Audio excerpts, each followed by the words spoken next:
Skype کے ذریعے live view کے ذریعے ہمارے ساتھ ہوتے ہیں۔ اس طرح سے ہم دو لوگوں کو اپنے ساتھ آج کل جوڑ رہے ہیں، دو علماء دین کو ہم اپنے ساتھ جوڑتے ہیں تاکہ زیادہ سے زیادہ بات ہو، اچھی سے اچھی بات ہو، اور وہ دور سے بھی ہمیں اپنی رائے دے سکے۔ تو اسی طرح کی سوشل ڈسٹینسنگ کا، اسی طرح کی فزیکل ڈسٹینسنگ کا آپ کو بھی پالن کرنا ہے، ہم سب کو پالن کرنا ہے۔ اپنے گھروں پر رہیں، بہت احتیاط برتیں، اور ضرورت ہو تبھی نکلیں۔ مسجدیں پوری طرح سے لاک ڈاؤن میں بند ہیں، اس لیے وہاں جانے کی کوئی ضرورت ہی نہیں ہے۔ گھروں پر عبادت کریں، خوب عبادت کریں، لیکن اپنے گھر والوں کے ساتھ کریں۔ باہر کے بھی کسی شخص کو، محلے پڑوس کے لوگوں کو بھی گھر بلانے کی ابھی فی الحال ضرورت نہیں ہے۔ ہم سب جانتے ہیں کہ یہ وہ مہینہ ہے جس میں کہ لوگ ملتے جلتے ہیں، لوگ ایک دوسرے گھر افطاری بھیجتے تھے، لوگ ایک دوسرے کے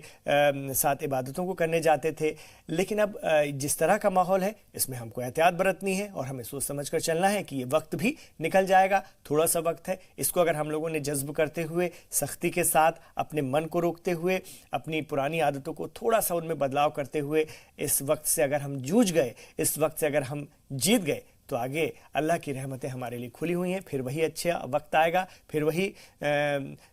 رونقیں ہوں گی، پھر وہی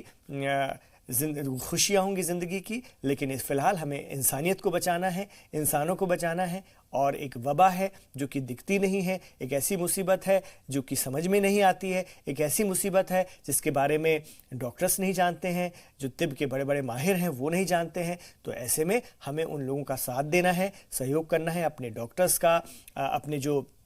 انتظامیہ کے لوگ ہیں، پولیس کے لوگ ہیں، ان کا ساتھ دینا ہے، ان کا سپورٹ کرنا ہے، ان کی باتوں پر عمل کرنا ہے، وہ منع کریں تو نہیں جانا ہے، ڈاکٹرز کا ساتھ دینا ہے، ان کو پورا سپورٹ کرنا ہے، کیونکہ وہ بھی اپنی فیملیز کو چھوڑ کر کے، اپنے پریواروں کو، اپنے کنبوں کو چھوڑ کر کے ہم لوگوں کی خدمت کر رہے ہیں، اور کس طرح سے کر رہے ہیں ہم سب جانتے ہیں۔ اس لیے پورا سپورٹ ان کو کرنا ہے، ان کے حق میں دعائیں کرنی ہے کہ اللہ تعالیٰ ان کی صحت کو اچھا رکھے تاکہ وہ انسانیت کی خدمت کر سکیں۔ ان کے حق میں آپ گڑ گڑا کر کے، رو کر کے، ہاتھ اٹھا کر کے دعا کیجیے اللہ کی بارگاہ میں کہ ڈاکٹرز کو اللہ پاک طاقت دے، ان کو اتنی ہمت دے، ان کے اندر وہ جذبہ دے، ساتھ میں ان کے اندر وہ امیونٹی پاور بھی دے، تاکہ وہ جو خدمت کر رہے ہیں مریضوں کی جو متاثر ہو چکے ہیں اس وبا سے، ان کو بھی ٹھیک کر سکیں اور خود بھی محفوظ رہ سکیں۔ چلیے اب میرے ساتھ مولانا جڑ گئے ہیں، میرے ساتھ اس وقت جڑے ہیں مولانا شمس الزما خان صابری صاحب ہیں، لائیو ویو پر ہمارے ساتھ ہیں، ان کی طرف رخ کرتے ہیں۔ شمس الزما خان صاحب، میں سب سے پہلے تو یہ جاننا چاہوں گا صابری صاحب آپ سے کہ تراویح کا اہتمام کیا جا رہا ہے، گھروں پر ہی کیا جا رہا ہے، میں آپ سے جاننا چاہتا ہوں کہ کیا اہمیت ہے خاص طور سے ماہ رمضان میں تراویح کی؟ اور میرے ساتھ مولانا محمود قاسمی صاحب بھی جڑ گئے ہیں۔ قاسمی صاحب آپ ہی سے میں سب سے پہلے جاننا چاہوں گا تراویح کی اہمیت پر تھوڑا سا روشنی ضرور ڈال دیجیے، کیونکہ میرے پاس بہت سوال آتے ہیں اس کو لے کر کے۔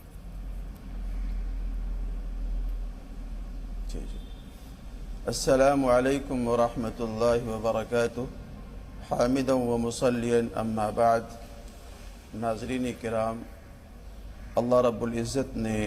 یہ بہت ہی مبارک اور عظیم الشان مہینہ ہم لوگوں کو عطا فرما رکھا ہے، اور اس ماہ مبارک میں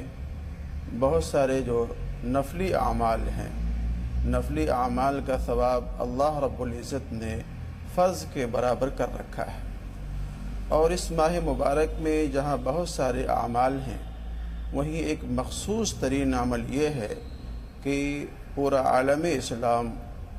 عشاء کی نماز فرض کے بعد اور سنتوں کے بعد ایک مخصوص نماز پڑھتا ہے جس کو تراویح کی نماز کہا جاتا ہے۔ تراویح کی نماز کو تراویح اس لیے کہا جاتا ہے کہ اس میں 4 رکعت کے بعد نمازی اور مصلی بیٹھ کر کے تھوڑا سا آرام کرتا ہے، توقف کرتا ہے، اور تراویح یہ لفظ راحت سے بنا ہے جس کو ترویحہ کہا جاتا ہے، تو اسی سے ماخوذ اور بنا ہوا ہے، اس لیے اس نماز کو نماز تراویح کہا جاتا ہے۔ اور نماز تراویح کے تعلق سے جو ہمارے علماء، مشائخ اور صحابہ کرام سے باتیں منقول ہوتی چلی آ رہی ہیں کہ آقائے نامدار تاجدار بطحہ محمد مصطفیٰ صلی اللہ علیہ وسلم نے اپنے زندگی اور اپنے حیات مبارکہ کے آخری ایام میں پہلے دن صحابہ کرام کو تراویح کی نماز پڑھائی، اس کے بعد دوسری رات میں بھی آپ نے صحابہ کرام کو تراویح کی نماز پڑھائی۔ تیسری رکعت میں بھی نبی علیہ السلام نے تراویح کی نماز پڑھائی، لیکن چوتھے دن آپ علیہ السلام اپنے حجر مبارک سے باہر تشریف نہیں لائے اور صحابہ کرام رات بھر انتظار کرتے رہے لیکن آپ تشریف نہیں لائے۔ جب صبح فجر کی نماز میں آپ علیہ السلام باہر تشریف لائے ہیں تو صحابہ کرام نے سوال کیا کہ اللہ کے رسول، ہم لوگ آپ کے منتظر تھے کہ آپ تشریف لائیں گے اور ہم کو یہ تراویح کی نماز پڑھائیں گے، لیکن آپ تشریف نہیں لائے۔ تو آپ علیہ السلام نے ارشاد فرمایا کہ تمہارا جو یہ ذوق و شوق تھا اور تمہارا جو یہ خوشی کا ماحول تھا اور جس رضا اور رغبت کے ساتھ تم اس نماز کے لیے تشریف لا رہے ہو، مجھے ڈر لگ رہا تھا اس بات کا کہ کہیں ایسا نہ ہو کہ یہ نماز تم پر فرض کر دی جائے اور تم آئندہ ادا کرنے سے قاصر بن جاؤ۔ تو نبی علیہ السلام نے اپنے دور میں اور اپنے حیات مبارکہ کے آخری ایام میں 3 دن اس طریقے سے تراویح کی نماز کا اہتمام کیا ہے، اور صحابہ کرام کا جو شوق تھا، جو ان کی رغبت تھی، اس کو دیکھ کر کے پھر آپ علیہ السلام نے اس نماز کو وہیں پر ترک کر دیا تھا اور چھوڑ دیا تھا۔ اما عائشہ رضی اللہ تعالی عنہا ارشاد فرماتی ہیں کہ نہ نبی علیہ السلام اس تعلق سے زیادہ زور دیا کرتے تھے صحابہ کرام کو، اور نہ ان کی نکیر کیا کرتے تھے کہ اگر کوئی آدمی پڑھنا چاہے تو پڑھتا تھا، لیکن آپ بہت زیادہ اس پر زور نہیں دیا کرتے تھے۔ جی بالکل، بہت اہم بات آپ نے سمجھائی۔ ایک بار پھر میں آپ سے سمجھنا اس بات کو چاہوں گا، جیسا کہ ہم اپنے پروگرام میں شروع سے یہ بات کرتے آ رہے ہیں اور آپ لوگوں کے ذریعے بات جائے تو بہت اچھا رہتا ہے، لوگ بہت اچھی طرح سے سمجھتے ہیں کہ اس وقت تراویح گھر میں پڑھنا پڑ رہا ہے، گھر میں کس طرح سے پڑھیں، اور گھر کے ممبرز ہی پڑھنا چاہتے ہوں تو کس طرح سے اس کا اہتمام کریں، یہ ضرور بتا دیجیے۔ دیکھیے، تراویح کے جو نماز کا جو مسئلہ ہے، یہ عام طور سے اور سالوں کے اندر ماشاءاللہ مسجدوں کے اندر ادا کی جاتی تھی، اور امام صاحب باضابطہ ممبر میں کھڑے ہوتے تھے، محراب میں کھڑے ہوتے تھے، قرآن شریف پڑھاتے تھے، 2 رکعت کر کے یہ نماز پڑھی جاتی ہے۔ جب 4 رکعت ہو جاتی ہے تو لوگ بیٹھ کر کے کچھ دعائیں پڑھتے ہیں، سبحان ذی الملک والملکوت، سبحان ذی العزت والعظمت والہیبت والقدرت والکبریاء والجبروت، سبحان الملک الحی الذی لا ینام ولا یموت، سبوح قدوس ربنا ورب الملائکۃ والروح، اللہم اجرنا من النار یا مجیر یا مجیر یا مجیر۔ یہ دعا اس 4 رکعت نماز کے بعد میں پڑھی جاتی ہے۔ اگر یہ دعا کسی کو نہیں یاد ہے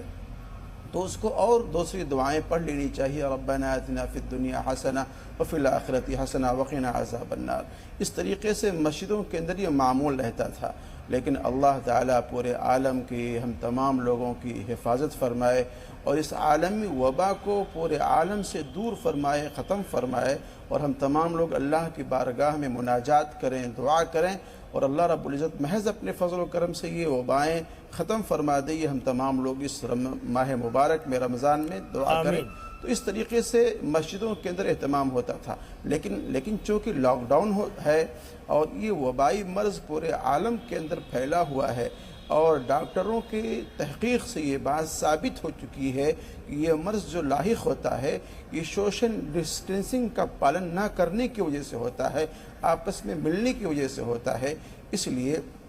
ایک دوسرے کو دور رکھنے کی کوشش کی جا رہی ہے، اور اسی لیے جو پروگرام کیا جا رہا ہے اس میں بھی مکمل طریقے سے سوشل ڈسٹینسنگ کا پالن کرتے ہوئے پروگرام کیا جا رہا ہے۔ تو جو لوگ گھروں کے اندر ہیں اور گھروں کے اندر جو لوگ تراویح کی نماز کا اہتمام کر رہے ہیں، میں نے پہلے بھی کہا تھا اور آج بھی اس بات کو دہرا رہا ہوں کہ گھر کا مطلب صرف گھر ہونا چاہیے، نہ یہ کہ پڑوس کے لوگوں کو اپنے گھر میں بلا لیا جائے، یا آپ خود دوسروں کے گھر میں چلے جائیں، یا 2nd فلور 1st فلور کے لوگوں کو کسی ایک جگہ پہ اکٹھا کر لیا جائے اور پھر وہاں تراویح کا نماز کا اہتمام کیا جائے۔ ایسا ہرگز نہ کریں، قطعی نہ کریں، اس لیے کہ عین ممکن ہے کہ ایک دوسرے کے ملنے کی وجہ سے یہ وائرس دوسرے کے اندر منتقل ہو جائے۔ تو ہمارے اکابرین نے، بزرگوں نے، بڑوں نے اور ہمارے وزیر اعظم نے جو ہم لوگوں کو صلاح صلاح دی ہے اس پر مشورہ کرتے ہوئے اپنے گھروں میں ہی رہ کر کے تراویح کی نماز کا اہتمام کریں اور باہر نہ نکلیں اور اس طریقے سے اپنی راتوں کو زندہ کریں۔ بہت اہم۔ میرا سوال یہ تھا آپ سے کہ جیسے گھر میں 5 ممبر ہیں، 5 ممبر ہیں، اس میں خواتین بھی ہیں اور مرد حضرات بھی ہیں، تو اس کو کس طرح سے فالو کرنا ہے یہ بتا دیجئے تھوڑا سا، کیونکہ اس کو لے کے بہت سوال کل بھی ہمارے پاس آ رہے تھے، تو آج اور سمجھا دیجئے۔ جی دیکھیں اس کا طریقہ یہ ہے، صاف سیدھی بات ہے، اگر ایک گھر کے اندر باپ ہے، 2 بیٹے ہیں، ماں ہیں، 2 بہنیں ہیں، مثال میں دے رہا ہوں، اگزامپل کے طور پہ کہہ رہا ہوں، تو اگر باپ اچھا قرآن شریف پڑھتا ہے تو باپ امام بن جائے، اور اس کے بعد دونوں جو بیٹے ہیں وہ پیچھے کھڑے ہو جائیں، اور ماں اور دونوں بیٹیاں اور بہنیں وہ پیچھے صف بنا کر کے کھڑی ہو جائیں، اور اس میں بھی تھوڑا سا اس بات کا خیال رہے کہ جو ڈسٹینس ہے 1 میٹر وغیرہ کا، اگر جگہ ہے آپ کے پاس میں تو اتنا کر لیں، اور اتنا کرنے کے بعد میں پھر آپ نماز پڑھنا شروع کریں، اور اس طریقے سے تراویح کی نماز کو پڑھیں اور اپنی راتوں کا احیاء کریں، زندہ کریں، اس کو مزین کریں۔ اللہ رب العزت ہم تمام لوگوں کی اس عمل کے طفیل میں اور دعاؤں کے طفیل میں اس سے عالمی وبا کو پورے عالم سے دور فرمائے۔ آمین۔ بہت اہم بات آپ کے ذریعے ہمارے کالرز بھی ہمارے ساتھ جڑیں گے۔ آپ بھی مولانا محمد محمود قاسمی صاحب سے اپنی سوال رکھنا چاہتے ہیں، بات کرنا چاہتے ہیں تو کر سکتے ہیں۔ تھوڑی دیر بعد مولانا شمس الزمان خان صابری صاحب بھی ہمارے ساتھ ہوں گے اسکائپ کے ذریعے۔ چلیے وہ بھی ہمارے ساتھ آ گئے ہیں۔ شمس الزمان خان صاحب خیر مقدم ہے آپ کا۔ صابری صاحب آپ سے بھی بہت ساری باتیں کرنی ہیں، اور اگر ہم بزرگان دین کا طریقہ کار دیکھیں، بزرگان دین کے طریقے کی روشنی میں دیکھیں، تو جب چیزیں ہمارے فیور میں نہ ہوں، جب چیزیں ہمارے ساتھ نہ ہوں، ان حالات میں ہمیں سماج کو ساتھ میں کیسے لے کر چلنا ہے، سماج سے کیسے تعاون بنا کر رکھنا ہے، کیسے ایک دوسرے کی مدد کرنی ہے، اس پر تھوڑا سا روشنی ضرور ڈالیے۔ جی السلام علیکم ورحمۃ اللہ وبرکاتہ۔ وعلیکم السلام۔ جی امید ہے آپ بھی اور ہمارے زی اسلام کے ناظرین و سامعین بھی خیر وافیت سے ہوں گے۔ جی بالکل، صوفیاء کرام نے ہمیشہ سماج کا خیال رکھا ہے، ماحول کا خیال رکھا ہے۔ تراویح کے تعلق سے ہم شروع کرتے ہیں وہاں سے۔ محمود قاسمی صاحب نے بھی اس پر روشنی ڈالی ہوگی۔ حضور اکرم صلی اللہ تعالیٰ علیہ وسلم نے اس بابرکت مہینے میں تراویح کا اہتمام کیا اور اپنی امت کو پیغام بھی دیا، جیسے کہ حدیث پاک میں ہے، کان رسول اللہ صلی اللہ علیہ وسلم یرغب فی قیام رمضان، کہ رمضان کی راتوں میں تراویح کی ترغیب حضور اکرم صلی اللہ علیہ وسلم دیا کرتے تھے۔ اور ام المؤمنین حضرت عائشہ صدیقہ رضی اللہ تعالیٰ عنہ کی روایت سے معلوم ہوتا ہے کہ حضور اکرم صلی اللہ علیہ وسلم نے باضابطہ نماز تراویح کا اہتمام جماعت کی شکل میں کیا بھی، جس کو امام حجر عسقلانی نے اپنی التلخیص میں لکھا بھی ہے کہ حضور صلی اللہ علیہ وسلم ایک رات 20 رکعت تراویح جماعت کے ساتھ پڑھائی، دوسری رکعت دوسرے دن بھی پڑھائی، تیسرے دن آپ مسجد میں نہیں گئے، اس لیے کہ اس بات کا اندیشہ تھا کہیں فرق نہ ہو جائے۔ تو اس کو صوفیہ نے، خاص طور سے علماء کی جماعت نے، اللہ والوں نے اپنے اوپر مکمل طریقے سے لازم سمجھا، اور وقت کے ماحول کو دیکھتے ہوئے اسی طرح کیا۔ صوفیہ نے ہمیشہ چاہا کہ کسی کا دل نہ ٹوٹے، کسی کو تکلیف نہ ہو۔ اس حوالے سے اشارے میں وہ بات کرتا ہوا چلا جاؤں۔ ایک صوفی بزرگ ہوئے ہیں، ان کے پاس ایک شخص نے تحفہ پیش کیا کھانے کا جو بے نمک تھا، جی یہ پھیکا تھا۔ انہوں نے تناول کیا، گھر والے کو احساس ہوا کہ کھانا تو پھیکا تھا، وہ دوڑے دوڑے یا صوفی بزرگ کی بارگاہ میں آئے۔ تو صوفی صاحب نے پہلے ہی کہہ دیا، ان کو احساس ہو گیا کہ شاید سامنے والے کو تکلیف ہو گئی ہے۔ آپ نے فرمایا کہ دیکھو آج بغیر نمک کے نمک والا کھانا کھانے کا دل تھا، اللہ نے مجھے وہ میرے پاس بھیجا۔ تو صوفیہ نے ہمیشہ ماحول کا، نشو و فراز کا، سماج کا خیال رکھا ہے۔ اسی طرح آج کے بھی نیک لوگوں کا حال یہی ہے کہ ایک طرف نفل نماز تراویح کی ترغیب ہے حضور اکرم صلی اللہ علیہ وسلم کی، اور ایک طرف مسجد. لیکن لاک ڈاؤن کے اس ماحول میں آج بھی سارے لوگ اپنے گھر میں نماز پڑھ رہے ہیں، سارے لوگ اپنے گھر میں تراویح کی نماز ادا کر رہے ہیں اور رمضان کے پورے معاملات کے حقوق کی ادائیگی اپنے گھروں میں کر رہے ہیں. بابا فرید گنج شکر کی بارگاہ میں ایک شخص نے کینچی پیش کیا تو آپ نے فرمایا کہ ایسا ہے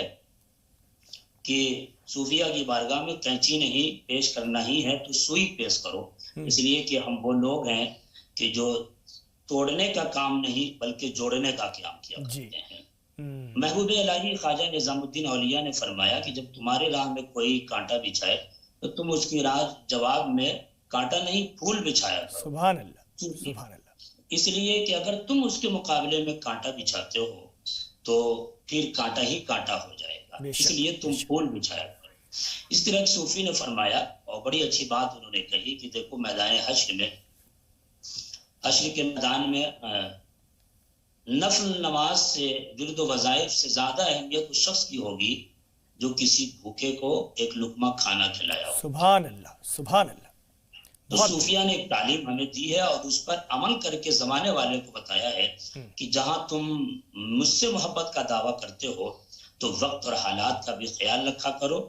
جب جیسا ماحول ہو اسی دائرے میں رہ کر رب کی عبادت کیا. بہت اہم بات. میں آ رہا ہوں آپ کے پاس. میرے ساتھ محمد سعید صاحب جڑ گئے، ہمارے کالر ہیں. آئیے سنتے ہیں کیا کچھ وہ کہنا چاہتے ہیں. سعید صاحب، آپ زی سلام پر ہیں، اس وقت راہ نجات دیکھ رہے ہیں، اپنا سوال رکھیے. جی السلام علیکم. وعلیکم السلام. جی میرے ساتھ، جی ہاں دراصل ہمارا یہ سوال ہے. جی ہم یہ معلوم کرنا چاہتے تھے جیسا کہ جو انسان اپنے والدہ والدین کی نادانی میں کوئی غلطیاں کر دیتا ہے. جی ٹی وی کا ساؤنڈ کم کر لیجیے تو اچھا رہے گا. جی جی جی اور ان کے مطلب والدہ والدین فوت ہو جاتے ہیں تو اس کے لیے معافی کے لیے اس کے لیے کیا طریقہ ہے تھوڑا؟ اچھا اچھا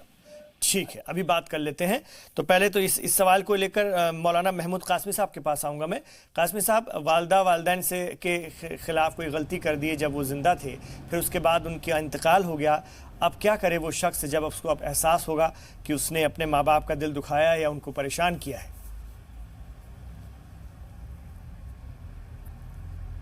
حدیث پاک میں اس کا طریقہ اور اس کا ضابطہ یہ بیان کیا گیا ہے کہ اگر کسی شخص نے اپنے والدین کے ساتھ میں اس دنیا کے اندر گستاخی کی ہے اور زیادتی کی ہے اور اس کے ماں باپ اگر زندہ ہیں